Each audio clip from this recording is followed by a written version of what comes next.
Salam Bapak Ibu Saudara yang dikasihi oleh Tuhan, kembali lagi di Studio Kristen. Terima kasih sudah mendukung perkembangan channel ini dengan cara subscribe, komen, dan share. Baiklah, pada kesempatan kali ini kita akan menyaksikan kesaksian seorang murtadin yang percaya kepada Tuhan Yesus.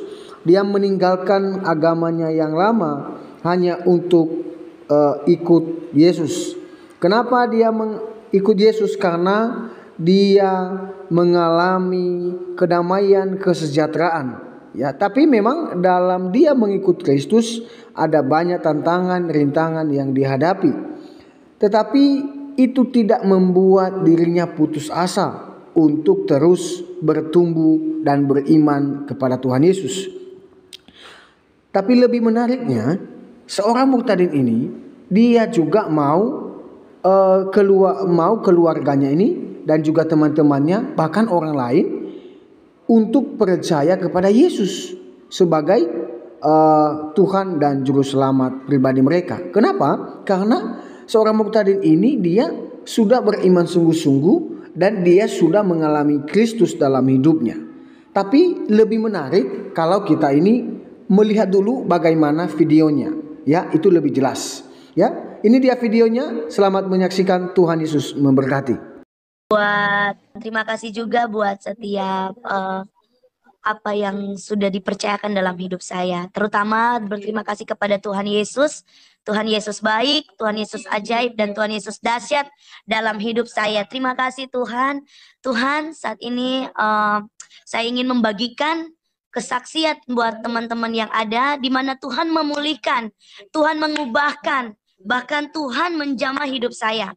Nah, awal mulanya saya waktu itu masih sekolah di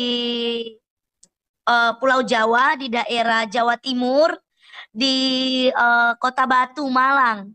Waktu itu selesai sekolah SD, saya pulang ke Manado. Nah, tapi sebelum saya melanjutkan, saya ingin memperkenalkan nama saya Virginia Viralinturan.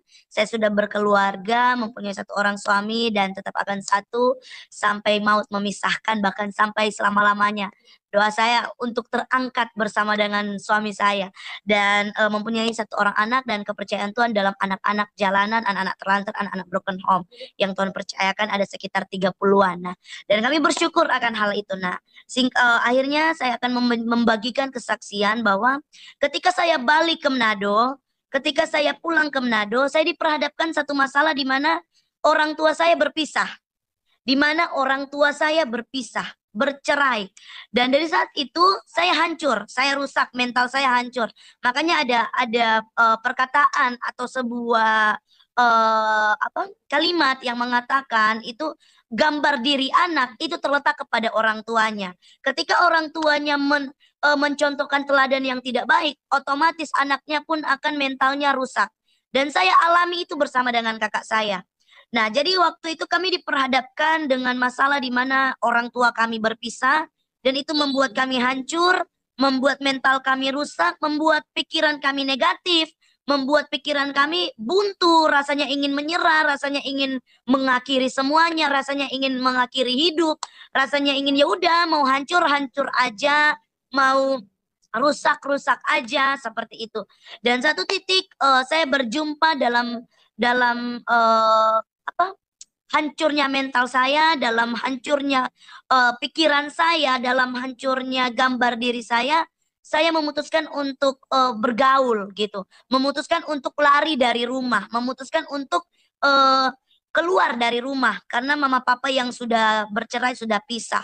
Dan akhirnya saya ketemu dengan pacar saya yang menjadi suami saya sekarang.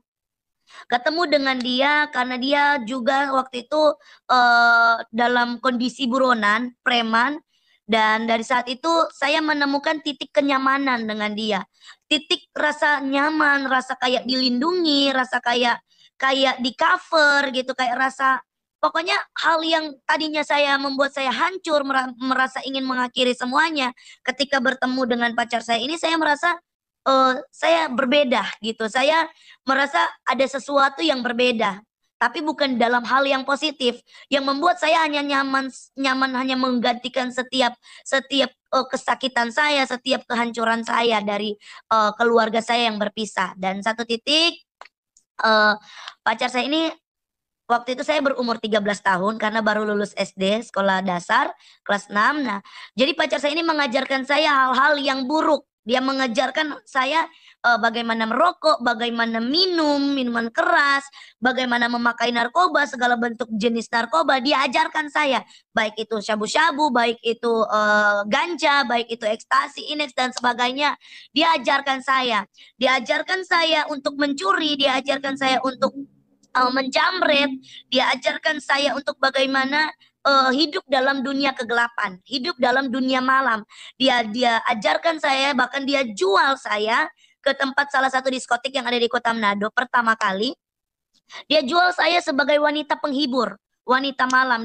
Dia bujuk saya bahwa dia bilang, yang ini hanya sekedar melayani dengan menumpahkan minuman di gelas gitu.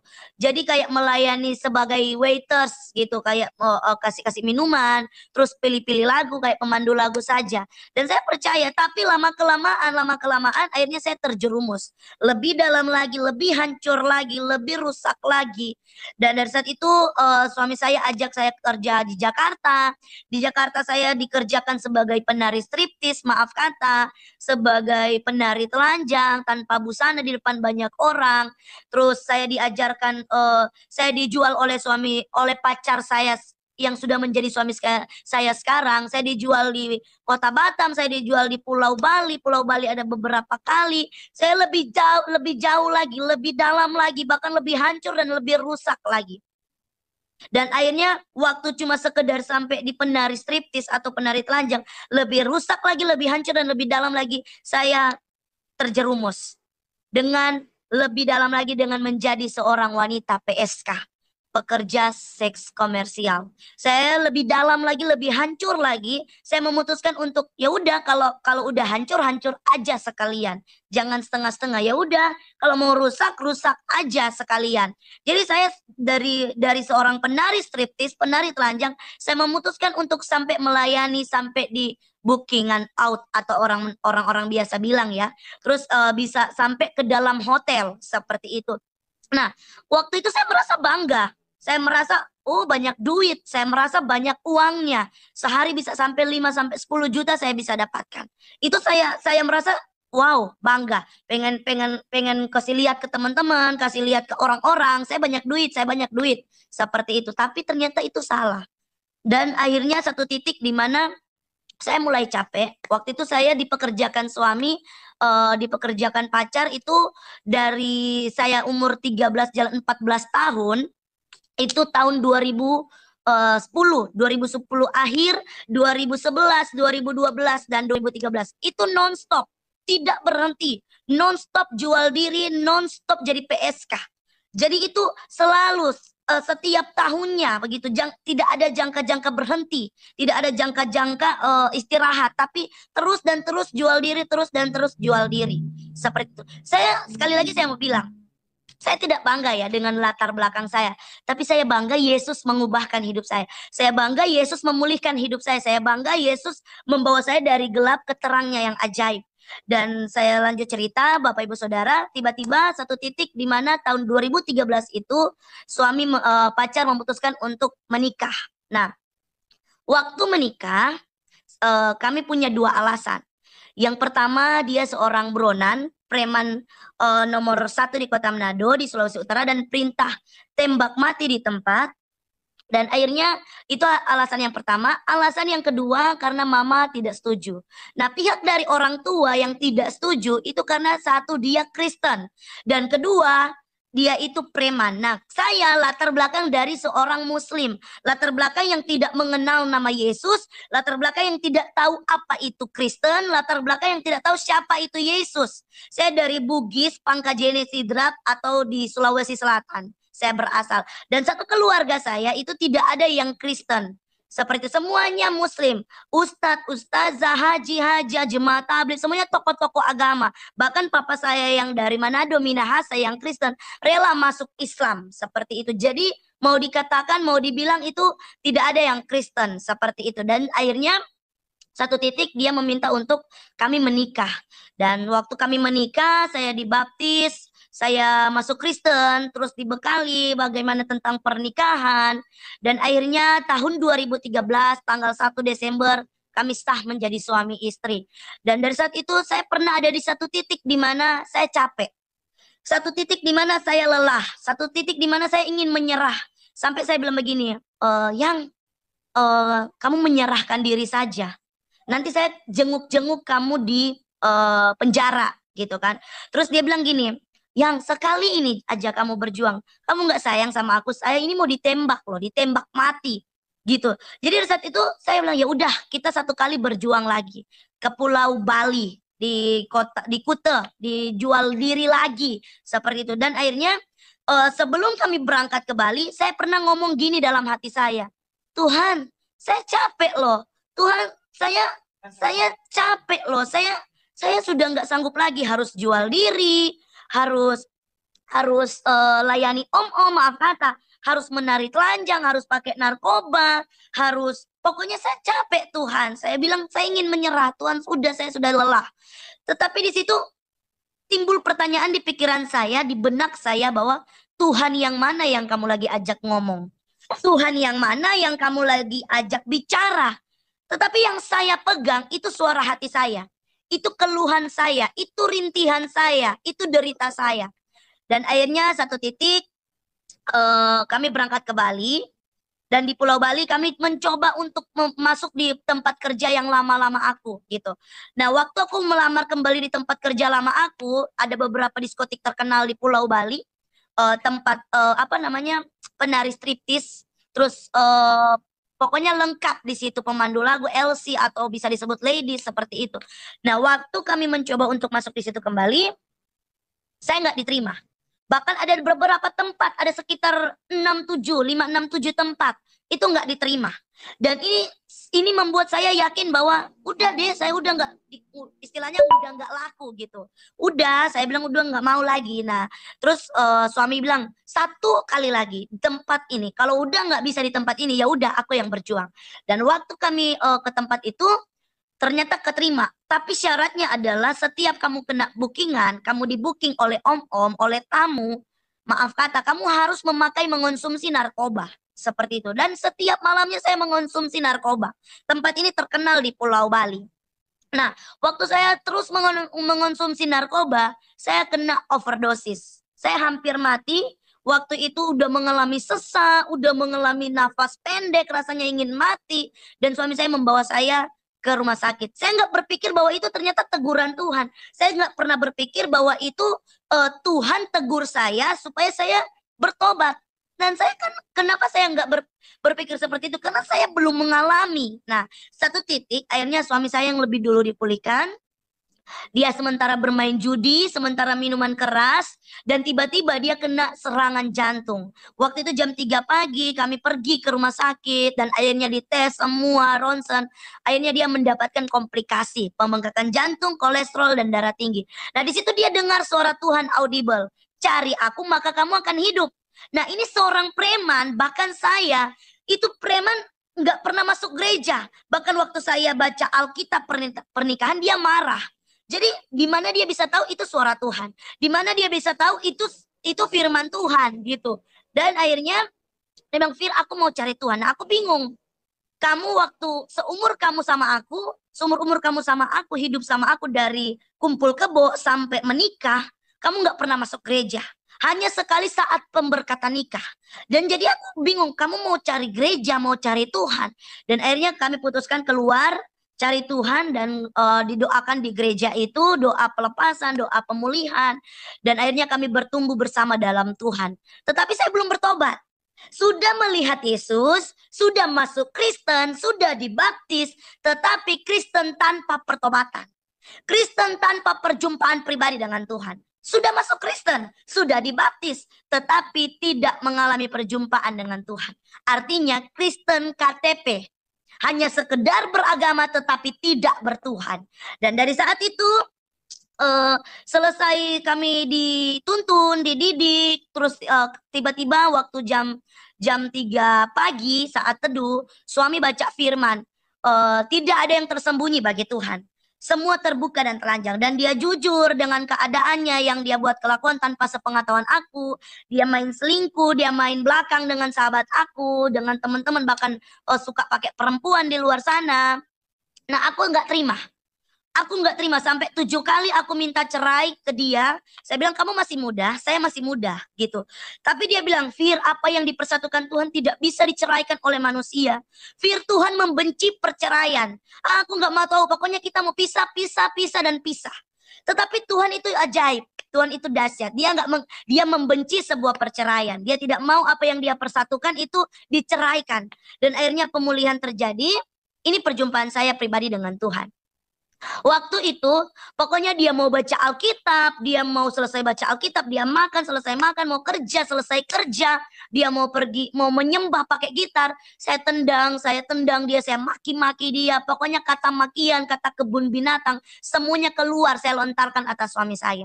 Saya berpikir bahwa dengan cara seperti itu, mungkin suami saya akan bosan, akan menyerah, dan akhirnya menyetujui untuk bercerai. Tetapi ajaibnya Tuhan, dia hanya diam, berdoa, dan serahkan semua kepada Tuhan. Dan itulah kuasa Tuhan yang dahsyat dan ajaib. Nah, satu titik dia panggil saya KKR. Dia panggil saya KKR. Dia bilang begini, Fir, ayo kita ke KKR. Tapi entah kenapa saya mau ikut. Padahal kemarin saya sudah nggak mau lagi. Saya udah membenci, udah menyerah, udah kayak putus asa. Saya bilang, ini yang namanya Kristen. Saya sempat begitu sama suami saya. Terus akhirnya entah kenapa saya memberanikan diri untuk masuk, untuk ngikut gitu ke KKR ini. Tetapi sebelum ke KKR, saya bilang, tolong mampir di warung, beli rokok. Saya mau beli rokok, saya mau isap rokok gitu, mau ngisap rokok sebelum ke gereja. Jadi sempat ngisap rokok sepanjang perjalanan dari kosan ke gereja. Seperti itu. Nah, sampai di gereja, masuk gereja, saya lihat ada habis khotbah, pendeta itu bilang, kalau kamu tidak mau mengampuni, Bapa di sorga tidak akan mengampuni kamu. Saya ingat sampai sekarang. Dan satu titik, waktu altar call, dipanggil, ayo siapa yang mau didoakan maju ke depan. Nah, suami maju, dia ajak saya pertama, tapi saya nggak mau. Terus dia maju ke depan, saya lihat nih, dia tanpa disentuh, tanpa didorong, tanpa diraba, dipegang, dia rebah sendiri gitu, dia rebah sendiri, terus dia manifestasi. Waktu itu saya kan nggak tahu kalau itu manifestasi. Dia banting sendiri, dia terlempar, dia terhempas. Nah, waktu itu saya jadi kaget dong. Saya bilang, hah, masa sih hamba Tuhan seperti ini? Ini pendeta apa dukun gitu kan? Nggak mungkin pendeta seperti ini. Masa orangnya rebah-rebah seperti itulah. Saya lebih takut dan lebih nggak percaya. Dan waktu itu selesai suami saya didoakan, saya lihat ada perubahan. Wajahnya bersinar, wajahnya kayak seger gitu, kayak berbeda gitu. Nah, akhirnya dia datang ke saya, terus dia bilang gini, Fir, ayo maju ke depan didoain. Saya bilang, kalau kamu mau bertobat, kamu aja, jangan panggil-panggil saya. Saya nggak mau, saya bilang gitu. Kamu yang ngajarin saya, kamu yang bawa saya kepada dunia gelap, kamu yang bawa saya dalam pergaulan yang buruk, kamu yang mengajari semuanya dalam hidup saya. Dan dari saat itu, karena saya lihat kiri kanan jemaat itu udah lihat kita cekcok, akhirnya dengan keterpaksaan hati saya maju ke depan. Waktu saya maju ke depan, pendeta ini udah kayak tahu aku gitu. Pendeta ini bilang gini, Ibu, hatimu keras. Terus saya bilang begini, masa sih kamu pendeta bohongan, kamu itu dukun bukan pendeta. Tapi ingat baik Ibu, sekeras apapun hatimu, bahkan seperti batu sekalipun, namun kena sentuhan Tuhan, dia akan mengeluarkan mata air yang hidup. Dari saat itu saya tetap mengeraskan hati saya, tetap saya menggerutu, saya mencela pendeta itu, saya menghakimi dalam hati saya pendeta ini enggak benar. Dan ketika dia doain saya, memang tidak terjadi apa-apa, habis berdoa. Nah, itu membenarkan firasat saya, membenarkan kecurigaan saya bahwa tuh kan, benar. Buktinya saya nggak rebah, buktinya saya nggak jatuh, buktinya saya nggak terlempar, terhempas, buktinya saya baik-baik saja, saya berdiri tegak, saya nggak ngerasain apa-apa. Benar kan, kamu pendeta nggak benar. Kamu pendeta itu dukun. Saya bilang gitu kepada dalam hati saya kepada pendeta itu. Dan selesai jemaat pulang, waktu itu kebetulan KKR-nya di dalam hotel, di room hotel. Waktu jemaat masih keluar dari room hotel, room ibadah itu, jemaat masih di lobi hotel. Nah, waktu saya keluar dari room ibadah, di depan pintu, saya banting-banting diri sendiri. Seperti ada yang bakar hidup-hidup diri saya dari ujung kepala sampai ujung kaki. Seperti ada orang yang bakar hidup-hidup. Tapi anehnya ketika saya lihat begini tidak ada yang bakar. Dan dari saat itu saya minta tolong. Yang tolong, sayang tolong. Dan dia saat itu saya lihat dia masuk ke dalam, panggil pendeta. Pak pendeta tolong doain istri saya. Waktu pendeta itu datang dia bilang begini, apa ibu? Saya bilang, ibu tidak bisa melawan kuasa Tuhan. Ayo terima Yesus, buka hatimu terima Yesus secara pribadi. Nah pertanyaannya, saya harus terima Yesus seperti apa? Saya harus buka hati seperti apa? Dan satu titik tiba-tiba ini perjumpaan pribadi saya dengan Tuhan. Tiba-tiba ruangan lobi hotel yang tadi banyak jemaat, ada karyawan-karyawati hotel, ada petugas cleaning service di situ, semuanya hamba-hamba Tuhan. Tiba-tiba ruangan itu berubah. Ruangan itu berubah drastis. Putih, hening, damai, tenang banget. Tapi anehnya saya masih merasa kesakitan. Anehnya saya masih merasa terbakar. Dan satu sosok ini datang. Ketika dia datang, saya tidak bisa melihat rupanya. Saya tidak bisa melihat dirinya. Saya tidak bisa melihat. Kenapa? Karena saking terangnya, saking bercahayanya sampai membuat mata saya sakit. Sampai saya bilang begini, ini siapa? Dan dari saat itu suara ini keluar. Akulah Tuhan Allahmu, Allah Abraham, Allah Israel, Allah Yakub. Dan dari situ, akulah Yesus Kristus. Saya di situ belum percaya. Saya di situ belum kayak sepenuhnya percaya. Tapi di situ saya melihat. Dan dari saat itu dia bawa diri saya, dia pegang tangan saya, dia bawa keluar. Melewati lobi hotel itu, dia bawa keluar pintu masuk dari hotel. Terus dia bilang begini, Vira pandang ke langit. Waktu saya melihat, saya bilang ada apa? Dia bilang pandang saja ke langit. Waktu saya lihat ke langit, dari A sampai Z secara detail semuanya Tuhan perlihatkan.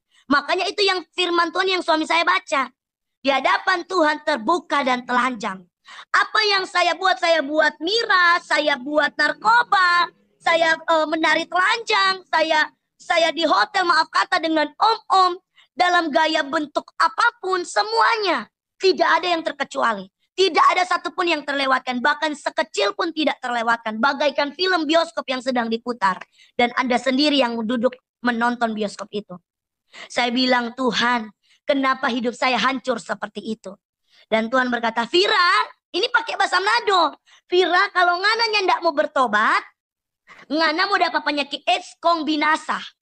Bayangkan Tuhan mengerti bahasa Manado. Artinya Vira, kalau kamu tidak mau bertobat, kamu akan binasa. Kamu akan dapat penyakit AIDS, terus kamu binasa. Bayangkan Tuhan mengerti bahasa Manado. Dan saya percaya Tuhan itu punya 1001 bahasa. Dan saya percaya bahkan bahasa tetesan air mata dia mengerti tanpa kita bersuara. Itulah Tuhan yang dahsyat dan ajaib. Dan saat itu saya bilang, Tuhan, kalau masih ada kesempatan, saya mau terima Engkau sebagai Tuhan dan Juru Selamat. Kalau masih ada kesempatan, saya mau bertobat, mau jadi saksinya Tuhan. Dan saya mau katakan, di dalam Tuhan selalu ada kesempatan. Di dalam Tuhan selalu ada kesempatan. Ketika kita mau respon panggilan Tuhan. Dan dari saat itu saya bagaikan diajak Tuhan, dibawa Tuhan berdiri. Di bawah air terjun yang sejuk sekali, tenang sekali, dingin sekali. Dari ujung kepala masuk sampai ke ujung kaki. Sampai rasa panas itu kayak lepas seperti itu. Dan itu yang dahsyat ajaib. Saya bilang, Tuhan, saya nggak pernah dapatkan ini. Makanya firman Tuhan katakan, apa yang Yesus berikan tidak seperti yang dunia berikan. Berbeda. Yesus berikan ketenangan, kedamaian, sukacita, kelegaan. Dalam kitab Matius mengatakan, marilah kepadaku semua yang letih lesu dan berbeban berat. Aku akan memberikan kelegaan kepadamu. Asalkan datang kepada Tuhan. Kalau tidak datang berarti tidak dapat kelegaan. Tapi kalau datang kepada Tuhan, maka janji Tuhan digenapi. Dan saya bersyukur dalam Mazmur 62 ayat 2, hanya kepada Allah saja aku bisa tenang. Dan itu yang saya rasakan sampai hari ini. Tidak pernah hilang, tidak pernah pudar. Karena damai sejahtera Tuhan senantiasa melimpah dalam hidup saya. Dan saya bersyukur akhirnya situ saya menerima Tuhan. Dan mujizat Tuhan, kuasa Tuhan yang senantiasa ada bagi kami. Penyertaan Tuhan, perlindungan Tuhan senantiasa ada bagi kami. Dan satu titik di mana saya harus jujur dengan mama saya. Satu titik saya harus jujur dengan mama saya. Saya posisi di Bali, mama saya di Kota Manado. Saya jujur, saya telepon, Mama, adik sudah masuk Islam. sudah masuk Kristen, maaf kata, sudah masuk Kristen, sudah terima Yesus secara pribadi, sudah menikah dengan Alfa. Kebetulan nama suami saya Alfa, dan satu titik kata-kata mutiara yang keluar, yang dilampirkan, yang diperkatakan dalam hidup saya. Mulai hari ini kamu bukan anak saya lagi, mulai hari ini saya kutuk kamu, kamu tidak bisa dapat keturunan selama-lamanya. Mulai hari ini saya kutuk kamu, kamu tidak bisa dapat anak. Saya bilang, Ma, semua kutuk sudah Tuhan Yesus tanggung di atas kayu salib. Dan saya percaya kutuk bisa diubah jadi berkat. Dan dia bilang, iya, setidaknya Allah mendengarkan doa seorang ibu. Kamu lihat maling kundang. Saya bilang, beda, Mah. Doa orang benar bila yakin didoakan, maka besar kuasanya. Dan adik bukan maling kundang, adik anak Tuhan Yesus. Udah, Mah, nanti adik buktikan bahwa Yesus yang adik sembah, Allah yang adik sembah, itu Yesus yang ajaib, Allah yang hidup. Dia sanggup mengubah kutuk jadi berkat. Dan dari saat itu dia terdiam. Akhirnya kami menutup telepon. Saya detik itu juga berdoa. Saya bilang, Tuhan, berkati saya anak. Saya mau buktikan kepada orang tua saya bahwa Yesus yang saya sembah itu Yesus yang hidup, yang sanggup mengubah kutuk jadi berkat. Dan setelah berdoa, saya buka Alkitab, saya baca Alkitab, saya dapat di kitab Samuel, dan saya ikuti doa seperti Hana. Tuhan, kalau saya dapat anak, saya akan serahkan sepenuhnya kepada Tuhan. Dan ternyata ketika saya berdoa dengan kesungguhan hati, di situ Tuhan respon. Ternyata Tuhan menjawab secepat itu doa saya.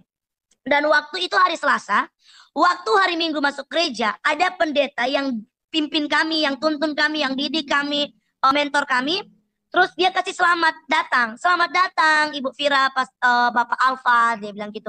Terus dia bilang gini, Ibu Fira, yakin, imani, dan percaya doamu udah dijawab. Nah, aku bingung, loh, kok Bapak ini tahu saya berdoa? Nah, terus masa sih Tuhan, dalam hati saya bersungut-sungut.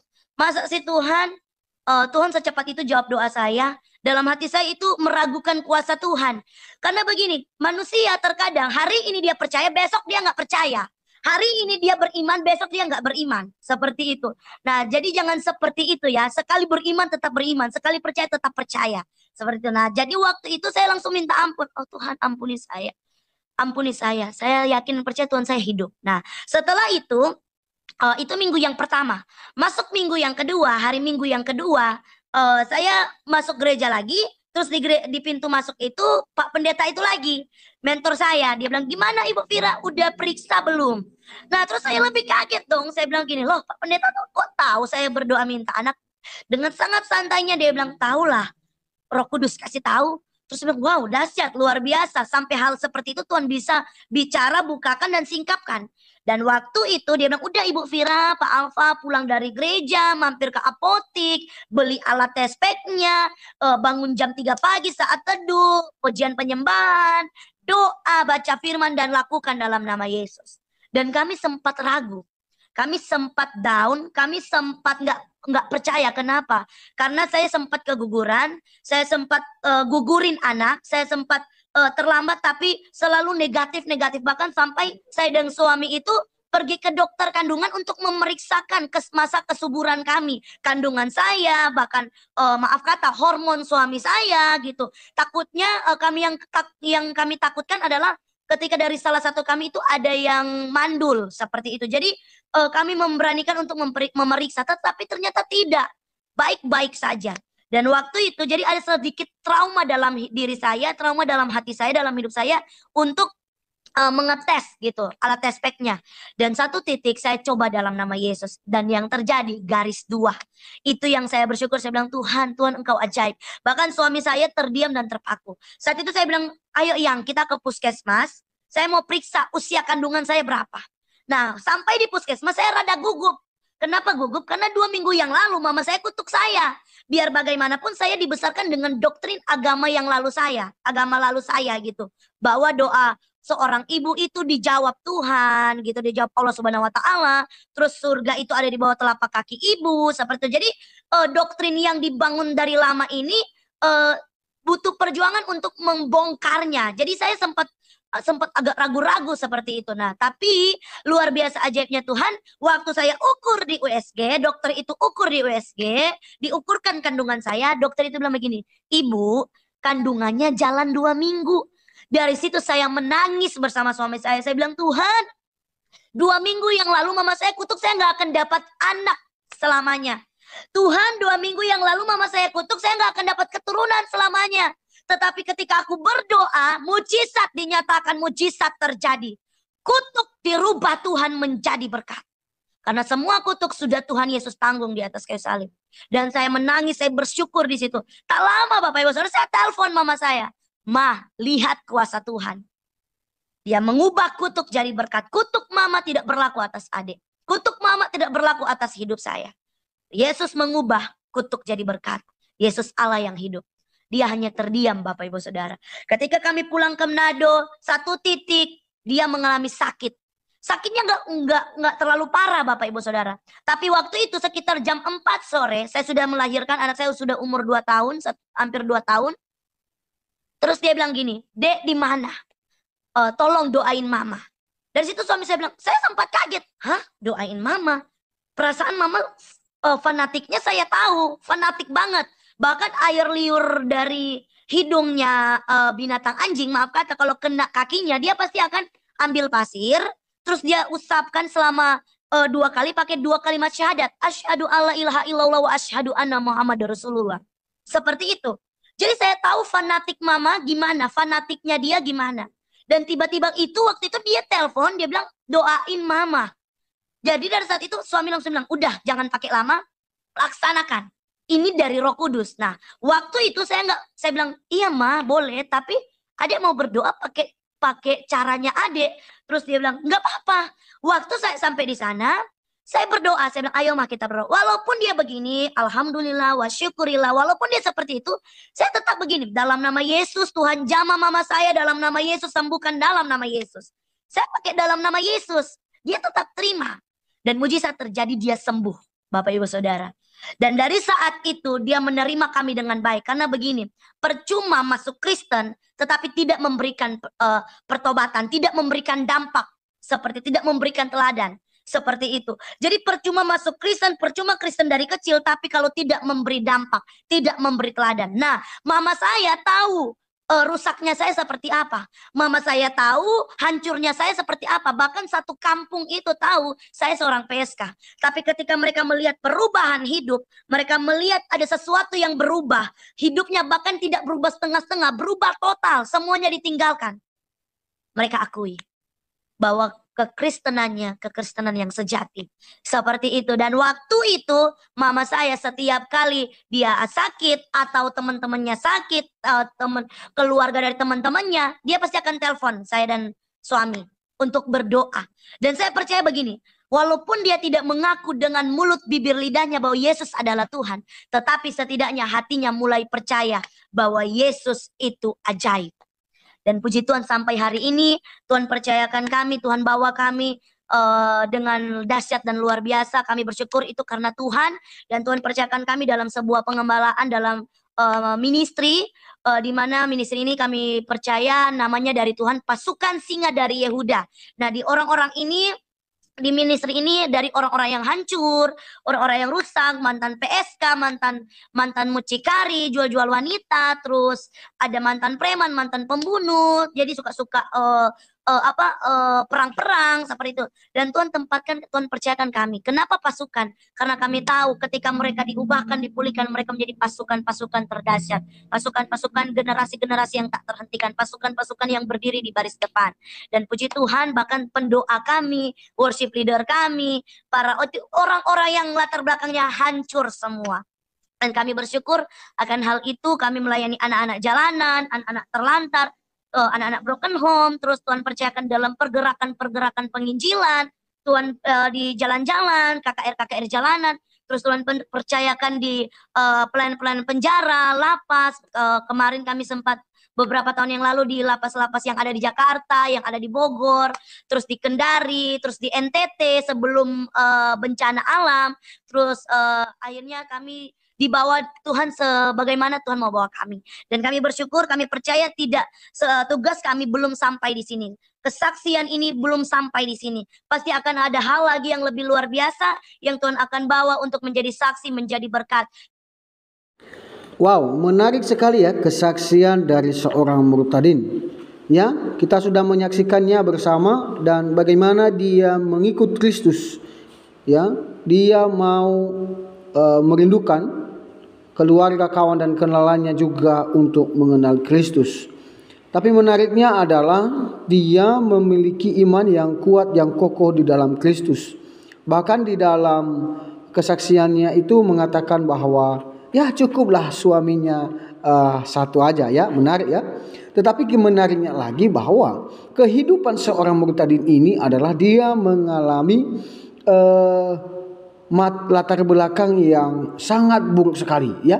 Pergaulan malam, mabuk-mabuk, bahkan meminum minuman keras ya, bahkan minum narkoba ya. Dan itu yang menjadi masalah buat dirinya. Tapi menariknya ketika dia bergaul dengan pergaulan bebas seperti itu, ya itu yang membuat dirinya rusak dan tidak tenang hidupnya.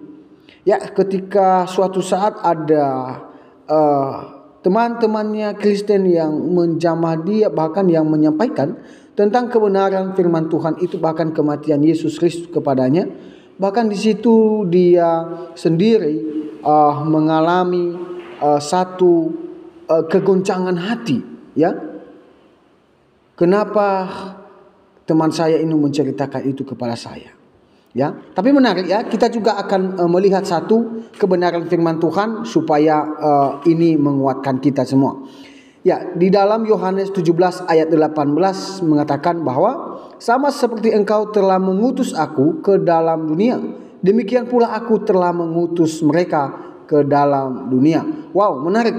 Kita sebagai orang percaya, ya, Allah sudah mengutus anaknya yang tunggal yaitu Yesus Kristus, yaitu untuk menyelamatkan kita manusia yang berdosa, ya.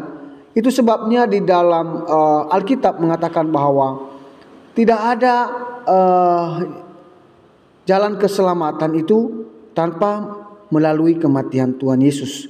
Ya, hanya melalui kematian Tuhan Yesuslah, itulah yang menyelamatkan kita orang yang berdosa. Tuhan Yesus berkata, engkau percaya kepadaku dan engkau akan selamat. Tetapi kalau kau tidak percaya kepada Tuhan Yesus, maka engkau akan binasa. Ya, begitu menyedihkannya orang yang tidak mendapatkan keselamatan itu, mereka akan binasa. Ini bukan menghakimi ya, tapi ini memang fakta ya. Itu yang dikatakan oleh Alkitab. Ya, satu kebenaran firman Tuhan lagi di dalam Kisah Para Rasul 20 ayat 24 mengatakan bahwa hal yang terpenting adalah bahwa aku menyelesaikan misiku, yaitu pekerjaan yang telah diberikan Tuhan Yesus kepadaku. Nah, ini perkataan Rasul Paulus. Dia mengatakan bahwa pekerjaannya sudah selesai, ya. Di mana kita melihat Rasul Paulus dia dipenjara karena Injil. Ya, tapi menariknya adalah meskipun dia dalam penjara, dia juga menyampaikan kabar keselamatan itu, yaitu kematian dan kebangkitan Yesus Kristus kepada jemaat-jemaat yang ada pada saat itu. Tapi menarik bahwa dalam kebenaran firman Tuhan ini kita belajar satu hal, bahwa misi kita adalah menyampaikan kebenaran firman Tuhan. Ya, karena di dalam Matius 28 ayat 19 sampai yang ke-20 mengatakan bahwa karena Yesus telah diberikan kuasa kepadanya di bumi, di surga dan di bumi, karena itu pergi dan jadikanlah semua bangsa menjadi pengikutnya. Dan ketahuilah dia akan menyertai. Setelah itu Yesus berkata, baptislah mereka di dalam nama Bapa, Putra dan Roh Kudus. Dan juga ajarlah mereka seperti yang telah kuajarkan kepadamu. Menarik. Ini adalah tugas kita sebagai orang percaya. Ya, kita punya tugas, yaitu pergi untuk memberitakan kabar kematian dan kebangkitan Yesus Kristus. Ya, dan setelah itu kita harus juga mempermandikan mereka di dalam nama Bapa, Putra dan Roh Kudus. Selain itu, ketahui bahwa Tuhan Yesus akan menyertai kita sampai kesudahan zaman. Jadi jangan takut untuk memberitakan firman Tuhan. Tetap di dalam doa, ya. kita harus terus membawa hidup kita di dalam doa, ya, supaya kuasa Tuhan itu semakin dinyatakan, ya. Dan harapan saya untuk kita semua, marilah kita juga untuk saling mendoakan, ya, saling mendukung, dan juga marilah kita semua untuk memberitakan kabar keselamatan ini bagi banyak orang. Ya, sekian saja dari saya. Semoga video ini memberkati kita, menguatkan iman kita kepada Tuhan Yesus. Ya, sampai jumpa di video-video berikutnya. Tuhan Yesus memberkati kita.